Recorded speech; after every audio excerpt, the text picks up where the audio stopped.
Bismillahirrahmanirrahim. Alhamdulillah. Qala al-mu'allif rahimahullah ta'ala bihi wa nafa'ana bihi wa bi'ulumihi wa a'ad alaina barakatihi amin ya rabbal alamin.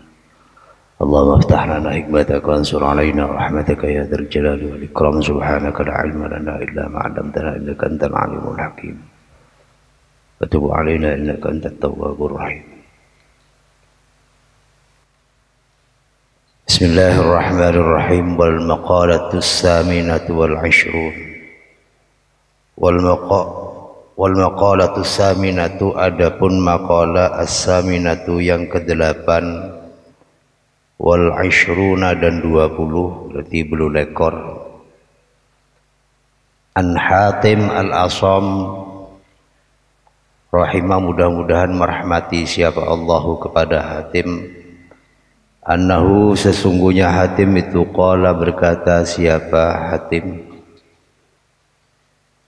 Hatim ini salah seorang walinya Allah yang diantara salah satu hal yang kemudian mengangkat nama beliau sampai hari ini abadi adalah karena beliau mampu menutupi rasa malunya orang lain yang terjadi kepada Hatim al-Asam. Ya bahasa gembanga soongguna al-Asam itu kan tuli bisu.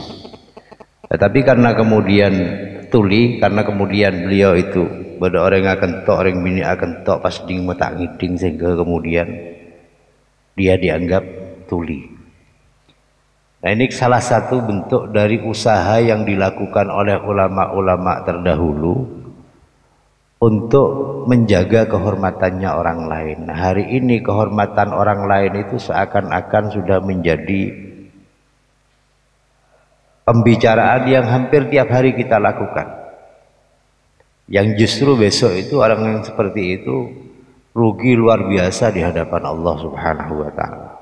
Makanya ketika kita ngaji Nasoihul Ibad, terus kemudian Hikam, terus kemudian Tambihul Ghafilin atau Tambihul Mutarin, ya kita harus siap-siap untuk kemudian menerima ketika kita ini dikoreksi hati kita dan perilaku kita.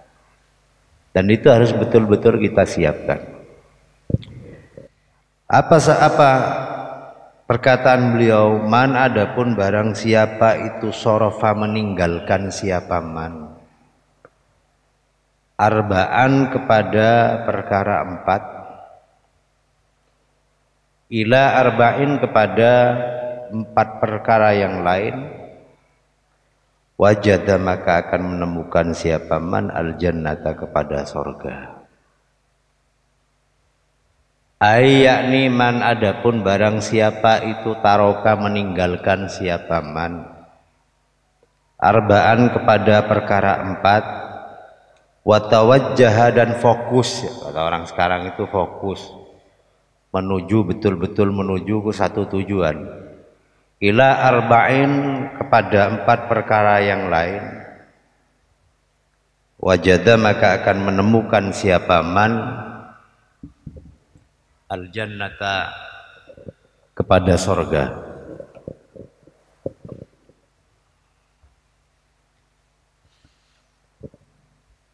Rupanya apa? An-nauma ilal qabri. An-nauma tidur, ilal qabri menuju kubur. Bagaimana kemudian tentang persoalan soro adina tedung, soro mikir tentang persoalan kubur? Dengan cara biantaroka, dengan olehnya meninggalkan siapa man rohatan naumi kepada enaknya tidur atau nyenyaknya tidur, ila rohatihi ya, ila rohat watawajjah dan fokus siapa man, watawajjah dan fokus siapa man ila rohatihi kepada nikmatnya kubur atau nikmat nyaman fil qabri di dalam kubur. Dengan cara apa? Bi an amila, dengan olehnya mengerjakan siapa man. Bi an amila, dengan olehnya mengerjakan siapa man solihan kepada amal baik, li ajlihi, karena arahnya kubur. Ini memang butuh sesuatu hal yang ketika kita tidur ini memang butuh kita bagi waktunya. Seandainya mau kita bagi ya kita bagilah. Tapi kadang-kadang kandung tedung pas tepan payah, kadang-kadang kelepai tedung mari isak jaga mari zuhur. Ini darinya mana pada matena tak tahu. Nah ini sering terjadi kepada kita. Payah sekoni tedung bebes berselambes.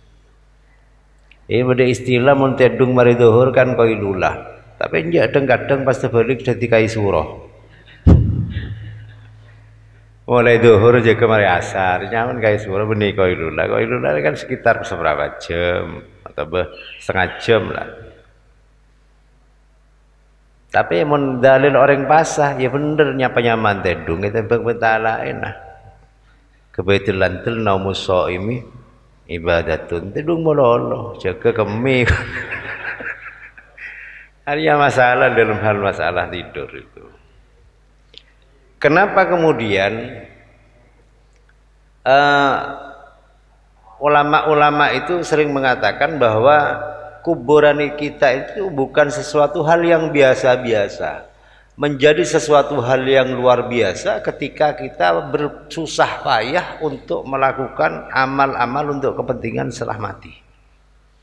Tetapi menjadi tempat, menjadi neraka bagi kita ketika kita meninggalkan kewajiban-kewajiban, tergantung bagaimana kemudian kita memulai cara hidup kita semua. Maka kemudian betul Amirul Mukminin Sayyidina Abu Bakar As-Siddiq, beliau berkata, "Man dakhala al-qabra bila zadin, fa ka'annama dakhala al-bahra bila safinatin." Beliau mengatakan, siapa saja yang masuk ke kuburan tanpa bekal, tak nyambi sangu, maka kemudian dia sama saja dengan kemudian masuk ke dalam lautan tanpa perahu. Kita coba bandingkan. Kalau kemudian kita ibaratkan dari sini mau ke Madura tanpa melalui jalan darat, tanpa perahu, ya depak dari Manderen ke Madura. Kesi depak berangan. Nah ibaratnya kan begitu. Ya kalaupun misalnya sampai tapi berhari-hari dengan hal yang luar biasa, hal yang sangat mengerikan. Ya kemudian tentu kemudian ketika kita mau berdalil sahabat bisa maca la ilaha illallah ataupun diiman ngaten tekak soni masuk surga, ya potos enggak ya. Potos. Maka saya sepakat ketika misalnya kegiatan mengaji atau mungkin silaturahimnya alumni dengan keluarga pesantren ini menjadi sesuatu hal yang sangat penting, bukan hanya penting untuk dunia saja tapi untuk akhirat. Saya pernah menerima ijazah hadis musalsal dari kiai saya. Hadis musalsal itu bunyinya begini, man safahani aw safaha man safahni ila yaumil qiyamah dakhalal jannah. Siapa orang yang saya pernah salaman bingko, ini kata Nabi, siapa yang pernah bersalaman dengan saya atau bersalaman dengan orang yang pernah bersalaman dengan saya ila yaumil qiyamah dakhalal jannah, maka kita akan masuk surga. Ini sabdanya Nabi. Sepele sebetulnya kalau kita rasakan. Hakul yakin, kita yakin semua. Seperti guru kita Kiai Ani Aziz pernah salaman dengan ayah saya. Ayah saya pernah salaman dengan orang tuanya atau dengan gurunya. Gurunya dengan gurunya, gurunya dengan gurunya. Ila yaumil qiyamah dijamin masuk surga oleh Nabi. Sederhana loh ya, sederhana. Apalagi kemudian kita meniru langkah-langkah yang dilakukan oleh guru kita semua. Tentu yang mengikuti guru itu tentu dengan segenap perasaan, dengan segenap jiwa, agar kemudian tak selengkap kita ini. Maka kemudian penting menjadi catatan bagi kita semua kegiatan misalnya seperti ngaji rutin ini. Misalnya awal memang dibaca oleh Kyai Maimun. Kyai Maimun saya yakin pernah bersalaman dengan orang tua saya, pernah bersalaman dengan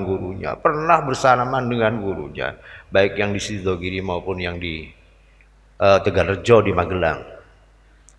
Gila yaumil kiamah, salaman dengan guru sampai kepada Nabi, maka dijamin masuk surga.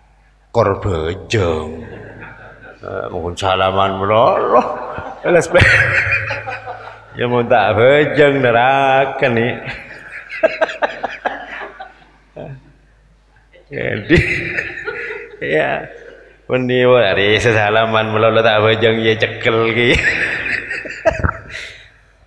Nah ini karena kemudian kubur itu bukan sesuatu hal yang biasa-biasa. Sampai kemudian Abu Darda ini ketika satu waktu memikul kerandanya Sayyidah Fatimah.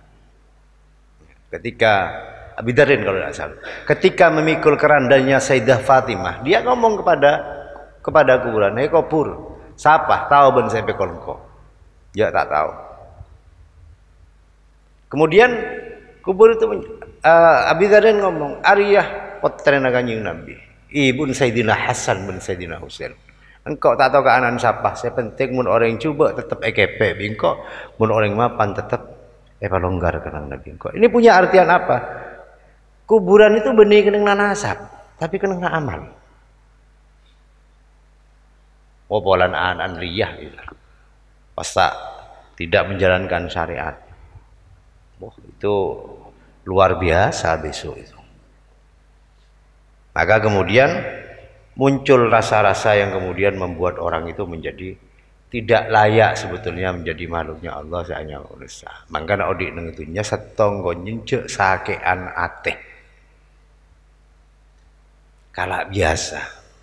Orang senang ke kita ya wajar karena orang yang benci ke kita wajar karena bersih tak kesenangi dari kita. Ya begitu saja.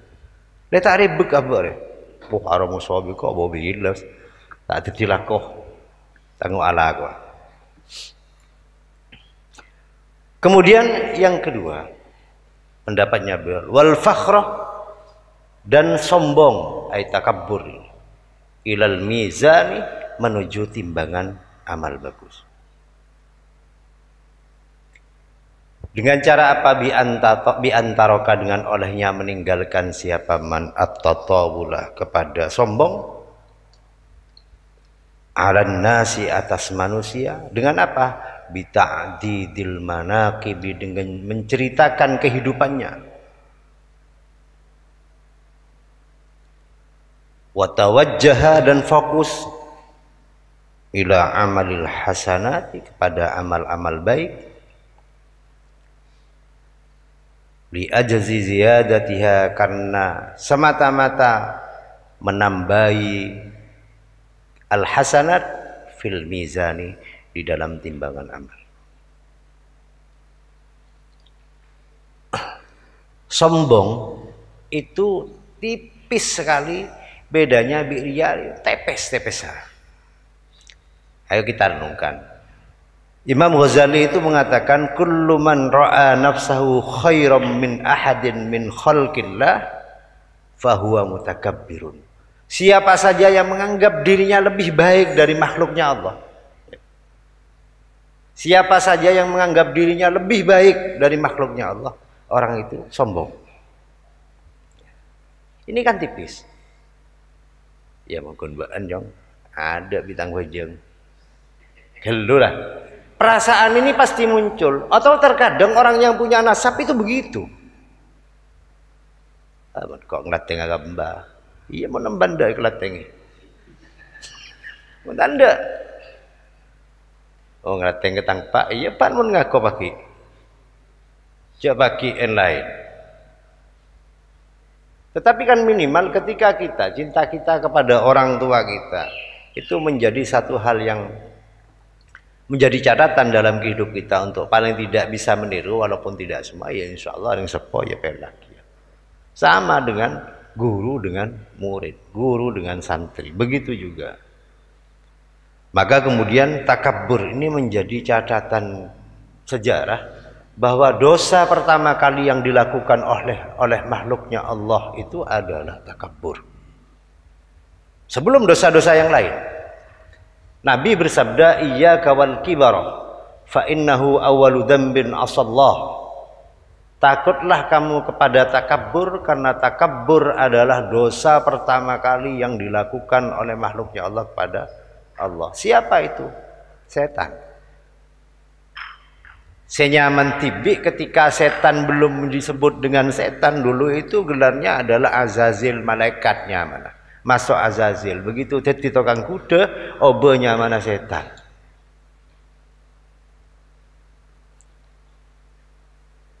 Nah ini sebagaimana yang difirmankan oleh Allah Subhanahu wa taala, ya iblis ma mana'aka alla tasjuda idz amartu. Hei iblis, kenapa kamu tidak mau mengikuti perintahku untuk sujud hormat kepada Adam? Apa jawab iblis? Qala ana khairum minhu khalaqtani min narin wa khalaqtahu min tin. Gula lebih bagus edempeng Adam, saya diciptakan dari api, Adam diciptakan dari tanah. Nah, kesombongan-kesombongan yang begini ini terkadang menggerus diri kita semua, menjatuhkan diri kita semua dengan tidak terasa kepada jurang kehancuran. Contoh, orang di jabatan dipangkat ke ilmu, ngai ambuh. Jadi DPR ngangkok deh, cil ke, tak ngil ke, ambuh. Teh pambu pangeran, pambu masa. Menurut ulama itu bu idza wulita umur qaumin sa'atan fa'lam bi annaka ba'daha ma'zulun. Mun bana serain tugas bi orang, apa itu tugas ban? Ketahuilah bahwa suatu saat batas waktunya fa innaka ba'daha ma'zulun. Jabatan itu akan diambil, entah diambil oleh Allah atau diambil oleh waktu atau diturunkan di tengah jalan. Apa sih kebe sombong tunya? Iya pun terus. Tompok banyak. Keker kanan, tokar kanan tadi. Nyerem apoi kapan bireng tuan? Buduh. Ya biasa-biasa saja. Tidak perlu ada yang disombongkan. Toh misalnya gendeng apa, muntak mandi seminggu ya celot meloloh gitu. Kan begitu. Perhati ini orang. Jangan mandi telur hari. Beceng gua nah. Iya mun Kanjeng Nabi si om goren om. Mun kok bibaan insyaallah nyemak ya. Tak kelengker penting kan lah, kengjo. Kemudian warahata ila sirat. Warahata dan kesenangan atau nikmat ya. Keenaan ila sirati menuju as-sirat atau namanya jembatan. Di antara rohatal badani, di antara dengan olehnya meninggalkan siapa man rohatal badani, kepada enaknya badan, wa tawajjah dan fokus ila amalin, kepada amal, yusri'u yang mempercepat apa amal, al-murura kepada berjalan, ala sirati di atas siratal mustaqim. Wadzalika adapun itu dengan cara apa? Bi isra'i ijtinabil ma'asi, dengan bergegas menjauhi maksiat kepada Allah Subhanahu wa taala. Ya.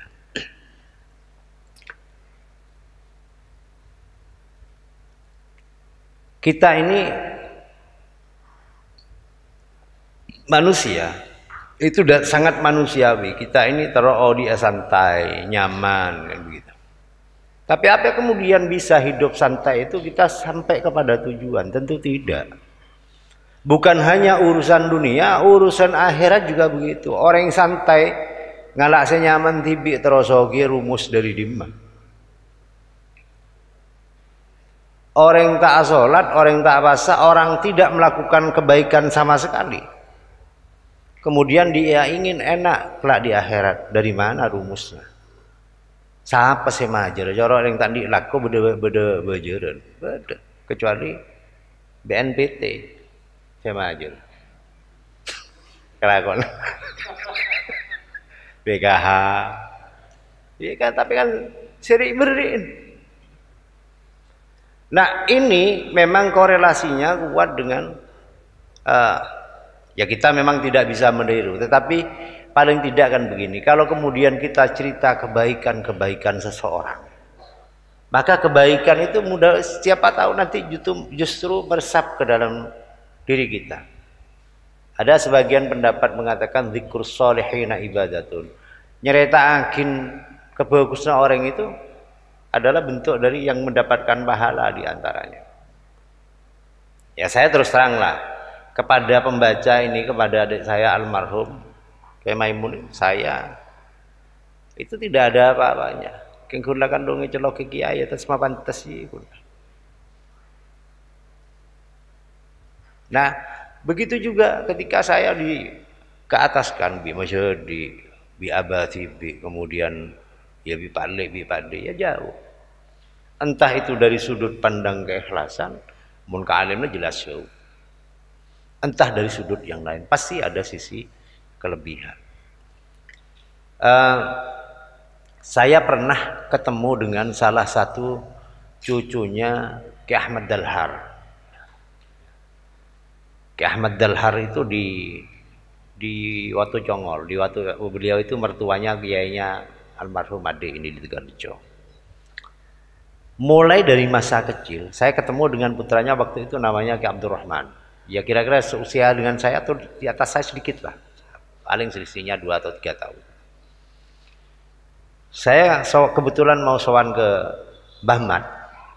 Ki Ahmad Dalhar itu kalau di Jawa Timur itu Ki Kholilnya Jawa Tengah, Ki Kholil Bengkalan. Itu salah satu di antara untuk kemudian agar badannya itu tak nyaman. Salah satu tirakatnya mulai dari Ki Ahmad Dalhar sampai ke Mbah Mat Watu Congol, sampai ke Ki Abdurrahim, sampai ke anaknya. Ini tidak boleh tidur. Kalaupun tidur itu teredup dan tidak boleh di kasur. Duduk begini teredup. Nah malam waktu itu ketika saya ke sana, beliau itu gengku. Maleta tedung, apa yang dilakukan? Motor pan-pan kerek bibling. Itu betul. Saya melihat sendiri, kerek bibling. Dalam batin saya, mata engkau sindik motor, mata ibu kok kok. Itu bareng motor. Kerek, saya tanya akhirnya kepada orang yang mengantarkan saya. Kebetulan saya bersama dengan misanan saya, Gus Fathullah dari Tambak Beras, dan adik saya Gus Maimun. Waktu saya ngantarkan mondok almarhum, saya tanya, kenapa kok mobil bagus-bagus kok? Itu biar ndak tidur Gus. Biar ndak tidur. Tidurnya itu ya hanya tertib itu saja. Mun kok wiban tertib to lagi. Mun parla kena abi bentar. Dari toju sampai nyungkoh sampai nyelpang. Mun ini tidurnya memang dia betul-betul tidur sebentar. Betapa kemudian orang tua itu mengajarkan sesuatu yang hebat, yang dunia itu diartikan hanya sementara, tetapi demi kepentingan anaknya besok di akhirat dia berusaha seperti sampai dengan putranya yang usianya kira-kira usia 3 tahun malam nyari cek. Nah, salah satu bentuk riyadhah. Maka saya pernah bertemu dengan orang yang orang itu tidak tidur, salah satu tidak tidur kurang lebih, beliau mengatakan 15 sekitar 3 bulan. Tak ngidet edung bukan karena sengaja, memang betul-betul tidak bisa tidur. Sampai datang ke Abdullah Fakih Langitan, Kiai saya kok tidak bisa tidur. Loh, untung kamu tidak bisa tidur, saya ingin tidak bisa tidur. Justru kamu yang diberi keistimewaan oleh Allah tidak bisa tidur kok ingin tidur. Beliau yang cerita ke saya. Yang cerita. Saya tanya, apa yang didapat dengan tidak tidur sekian lama? Masya Allah, setelah 40 hari itu bagus kalau malam itu. Bahkan semut jalan itu kelihatan. Mon kok wiban tak tidur semalam cok harus 2 hari. Nah ini orang-orang dulu itu begitu gitu. Nah, ini salah satu di antara orang-orang istimewanya orang kemudian meninggalkan kenikmatan untuk badan kita. Kemudian yang ketiga, wasyahwata, dan syahwat ilal jannati, menuju surga. Dengan cara apa? Bi antaroka syahwata, bi antaroka dengan olehnya meninggalkan siapa man asyahwata kepada syahwat, wa tawajjaha, dan fokus siapa man ila masyaqqatil ibadati, kepada kesulitan-kesulitannya ibadah. Wa innal jannata, sesungguhnya surga itu khuffat, dikelilingi apa jannah, bil makarihi, dengan sesuatu yang tidak disenangi. Kama fil hadis, kita semua hafal, huffatil jannah bil makari wa huffatis syahwat wa huffatin nar bis syahwat. Ayat Quran itu, syahwat itu memang sudah menjadi ciri manusia. Ciri manusia. Orang yang misal tandi kesenangan berarti orang gila. Iya, orang tidak punya syahwat itu pada orang gila. Dek bere, dek temo, tandi pengetero sekali. Apa piten orang gila? Dan itu sudah disematkan di dalam hati kita semua. Dan sudah ketika kita sudah diciptakan oleh Allah, kesenangan itu sudah ditanam di dalam diri kita semua. Di Quran itu jelas. Zuyyina lin-nasi hubbus syahawati minan nisa'i wal banina wal qanatiril muqantarati minadh dhahabi wal fiddah wal khailil musawwamati wal an'ami wal hars, dzalika mata'ul hayatid dunya wallahu 'indahu husnul ma'ab. Kita ini sudah diberi hiasan senang. Minan nisa, orang laki senang ke orang gini, orang bini senang ke orang laki. Lumrah. Tetapi kalau kemudian kesenangan itu kemudian tidak didasarkan dengan syariat, ya urusannya menjadi tidak karu-karuan. Tetapi ketika kita dasari hubungannya dengan syariat, kabin misal menjadi sebuah pahala yang luar biasa. Kemudian setelah seperti itu, wal banin, orang tua senang ke anak, wajar. Tetapi yakinlah bahwa terkadang orang itu tidak bisa membedakan antara tegeh bi tak tegeh. Itu yang sering kita dengar. Contoh paling kecil, tuh mak meliaki sepeda anak, tak tegeh keserona anak, tak tegeh keserona anak, padahal anaknya masih waktunya di pondok. Berarti sebetulnya orang ini tegeh ke anak. Benih tak tega? Tega. Tega. Kenapa tega? Anak kanan menyaman nang pondok, akhir kanan di sepeda, mulai sekejap, mulai boleh. Dibudin mulai terus, Pak. Sesaring tua. Tak meliaki tak kok ngambul. Saya ingat. Almarhum ayah saya ketika saya di pondok itu dulu, saya ngomong ke orang tua, lagi ada motor, nah apa bah? Mau lagu dia meliaki dulu. Ya betul itu. Ini tante meliaki, mau lagu dia meliaki juga. Mungkin dapat cat maju meliaki dulu. Dan itu betul. Artinya apa? Mungkin kita beje, nah jangan kemudian kita penuhi.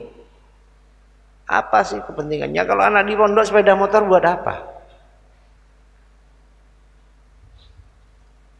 Kemudian wal qanatiril muqantarah, orang itu lebih lebur ke dunya. Ya dia nang dunya, lebur ke dunya wajar.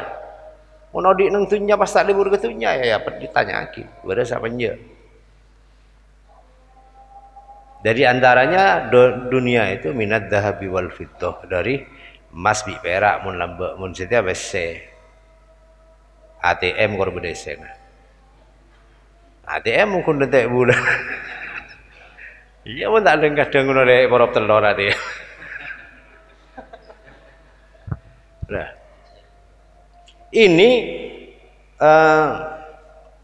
tapi kita ingat sabdanya Nabi itu. Nabi itu pernah bersabda, ajak saking manusia di jurang itu penuh dengan emas, punya jurang satu penuh dengan emas, pasti manusia itu pingin punya dua. Mundi dua mesti di telok, teron dia telok. Yang bisa menghentikan itu kata Nabi, ya colok lah pada cetak colok cetak di tanah. Itu yang bisa menghentikan. Tapi sampai kapan kita begitu? Wong begini, orang soki itu khusus. Orang soki itu khusus dari pangeran. Mila maka rezeki bi soki itu beda. Beda. Kalau kekayaan itu khusus dari Allah, mun rezeki sifatnya umum. Maka kemudian ya bukan kemudian mematikan semangatnya orang yang dalam hari ini berproses untuk menuju keinginan menjadi kaya. Wajib kaya ya. Bahkan Kanjeng Nabi itu lebih senang umatnya kaya itu bang melarat. Ya usaha dengan cara yang baik. Sampai Kanjeng Nabi ada buka adal fakru ayyakuna kufran. Kemiskinan itu menghantarkan hampir-hampir menghantarkan orang itu menuju kekufuran. Nah, ini salah satu hal. Kemudian wal khailil musawwamah. Orang yang berkendaraan, bahasa sini itu khailil musawwamah pola jaran sabu. Jaran sabu. Ya tidak tahu sekarang itu kok bisa kuda berlambangnya. Ya zaman Nabi mungkin kuda itu ukurannya kendaraan yang luar biasa. Ukuran kendaraan yang hebat. Kan sampai beda motor sejak jaran dilarang. Motor mencap jalan tidak sendi, reng beton, rolling tidak sendi, karena larang. Bal an'ami leburga karena wal haras leburga mentamenan. Tapi kata Allah, dzalika mata'ul hayatid dunya, semua itu hanya semata-mata kesenangan dunia. Wallahu indahu husnul ma'ab, dan Allah adalah tempat tempat kembali yang paling baik. Nah, kita walaupun tidak sama dengan guru-guru kita semua, ya minimal ya kita berusaha apa yang kebiasaannya satu saja misalnya. Teman semua yang pernah nututi khairi apa yang biasa dilakukan khairi, coba satu saja ditiru. Pernah kejebak kayak Abdullah misalnya, atau cerita-cerita itu aja yang diikuti. Atau mungkin yang ngaji Gus Maimun, apa yang beliau lakukan. Di antaranya misalnya banyak hal yang kalau Gus Maimun mungkin banyak orang yang mengenal beliau secara lebih dekat karena ya kehidupan beliau sehari-hari macet nang pesantren, terus kemudian baru wafat. Kalau yang mungkin yang sekejapok ke Abah itu mungkin ya tertentu lah, tentu. Para alumni sekalian yang saya hormati dan saya muliakan, oleh karena itu sekali lagi kegiatan pengajian semacam ini ayo kita jadikan sebagai salah satu wasilah bagi kita semua untuk saling mengingatkan di antara kita semua. Karena pada dasarnya siapapun kita ini juga saling membutuhkan. Saya juga butuh diingatkan, kemudian keluarga saya juga butuh diingatkan. Ya saling mengingatkan dan saling mendoakan di antara kita semua ini menjadi perlambang bahwa kita semua ini masih adanya ikatan antara alumni dengan pesantren Membaul Ulum.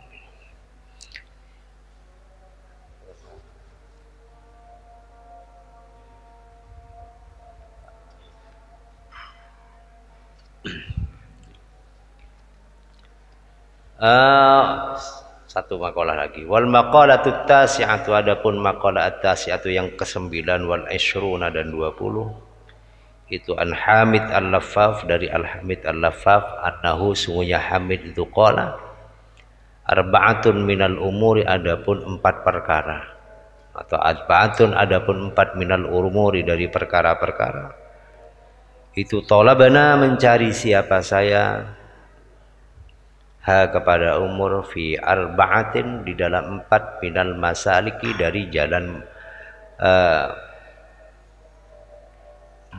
menempuh untuk mendapatkan itu. Fa akhtana, maka salah siapa kita turuqaha kepada jalannya arba'ah, ayyakni tilkal umuri, yakni 4 perkara itu al arba'at yang 4. Fawajadna, maka menemukan siapa saya kepada arba'ah atau umur fi arba'atin di dalam perkara yang 4 ukhra yang lain minal masaliki dari jalan menempuh, minal masaliki dari beberapa jalan menempuh. Yang pertama, talabna mencari siapa saya al-ghina kepada kekayaan. Al-yasar yakni kekayaan. Fil mali di dalam harta. Wa wajadna maka menemukan siapa sayahu kepada mal al-ghina fil qanaati di dalam qanaah. Apa qanaah itu? Ay yakni fir ridha di dalam ridha bil qismati dengan pembagian,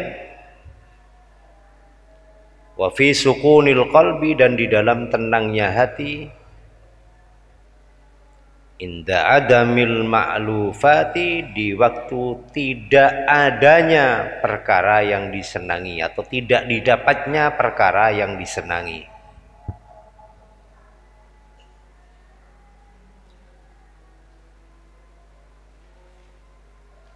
Ini qanaah itu ucapan yang sangat mudah kita ucapkan, tapi prakteknya buat melarat. Praktek buat melarat. Ya bahasa gembang apa beda nah gembang qanaah itu kan begitu. Apa beda nah? Ya kalau yang ada itu ya itu saja yang diterima, tanpa kemudian memberikan beban dalam pikiran kita semua untuk meraih di luar batas kemampuan kita semua. Di luar batas kemampuan kita semua. Nah, yang paling berat itu kan ancaman Allah sebetulnya bagi orang yang tidak qanaah.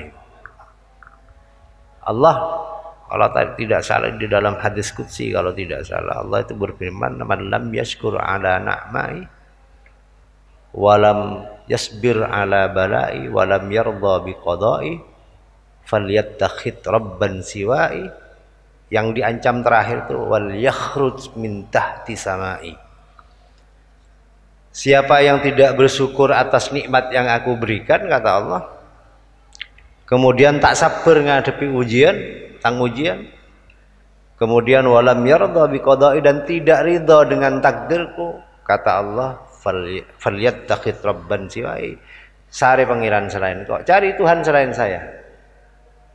Begitu Allah mengancam begitu, falyakhruj min tahti samai, ya tuli keluar dari bentang langit. Siapa yang mampu keluar dari langit pangeran, masuk kuburan tahanan pangeran.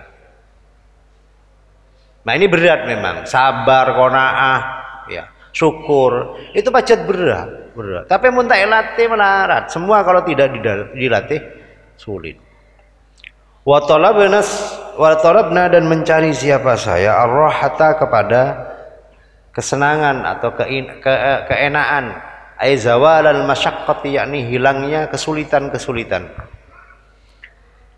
Fir sarwati di dalam harta atau di dalam banyaknya harta, ay kasratil mali yakni banyaknya harta. Fawajadna maka menemukan siapa kita kepada ar-rah fi qillatil mali di dalam harta yang sedikit. Ini sulit pasien, sampai sih bisa ngari ya. Terus ya, pas ternyata Hamid Al-Lafab ternyata kesenangan kenikmatan itu ada pada saat ketika harta kita sangat sedikit. Nah ini pertanyaannya menjadi tidak logis karena kok itu tidak miskin dia. Menurut saya kok miskin katanya ke Bandung. Nyamanan di dunia sekoni apa banyak? Jawabnya pasti kompak, banyak. Pasti jawabnya kompak. Tapi problemnya dengan banyak itu kita tenang apa tidak? Kan gitu. Dengan sedikit itu tenang apa tidak? Ukurannya begitulah. Soki ya soki. Tapi kita dibuat tenang oleh keadaan kita semua. Soki misal tenang. Kemudian tandi itunya. Musik tak laju. Musik salah. Tak dosa pun tak ada. Tak dosa pun tak ada. Ada sebaliknya begitu. Benyatunya sama musik begitu. Tandi itunya tenang hidupnya. Ya tergantung bagaimana kemudian kita beli pole ke atena beabe. Kata Nabi itu nata hati kita itu paling melarat memang. Musuh yang paling besar itu diri kita sendiri, bukan orang lain. Musuh yang paling besar itu adalah diri kita sendiri, bukan orang lain. Kalau kita bisa menang bertarung untuk diri kita sendiri, urusan lain tidak ada urusan. Yang kepkenik kapi. Nah, persoalannya kita bisa tidak seperti itu? Kalau tidak dilatih, tidak mungkin itu kita dapatkan. Maka kemudian kata Nabi itu, ala inna fil jasadi mudghatan idza saluhat saluhal jasadu kullu wa idza fasadat fasadal jasad. Kalau hati kita baik, seluruh tingkah laku kita baik. Kalau hati kita tidak baik, pengaruhnya tingkah laku kita tidak baik. Itu sudah pasti. Maka kemudian dengar pokoknya ada di tioreng. Ya bagi ajar. Bagi ajar. Tetapi harus kita belajar terus. Wa talabna al-ladzati, wa talabna dan mencari siapa kita al-ladzati kepada kesenangan-kesenangan. Bihalawati dzuki dengan merasakan manisnya kesenangan. Wa nuril basari dan mata atau pandangan yang terang atau bersinar. Wa huduril marju'i dan adanya sesuatu yang diharapkan. Fin ni'mati di dalam kenikmatan.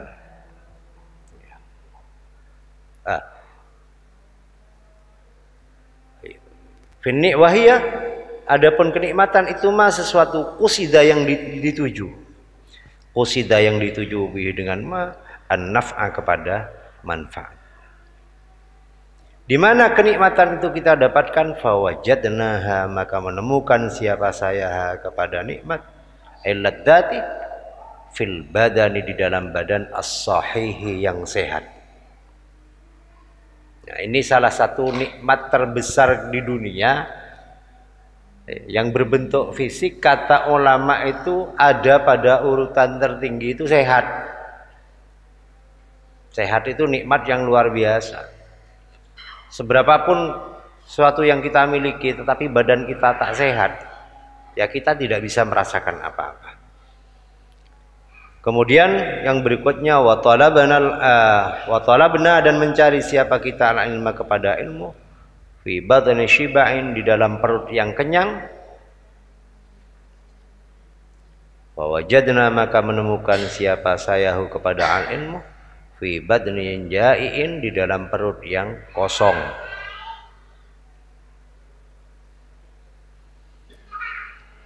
Wa fi nuskhatin dan di dalam catatan. Wa talabna dan mencari siapa saya ar-rizqa kepada rizki fil ardi di bumi. Wa wajadna maka menemukan siapa saya kepada ar-rizqu fis samai di langit. Ai yakni maksuman dibagi fis samai di langit. Nah, terkadang memang jalannya terbalik, nyari ilmu mesti nomor beda orang yang saya prinsip mun kenyang, sehat, nyaman nyari ilmu. Ternyata justru ilmu itu akan didapatkan di dalam perut yang sebaliknya.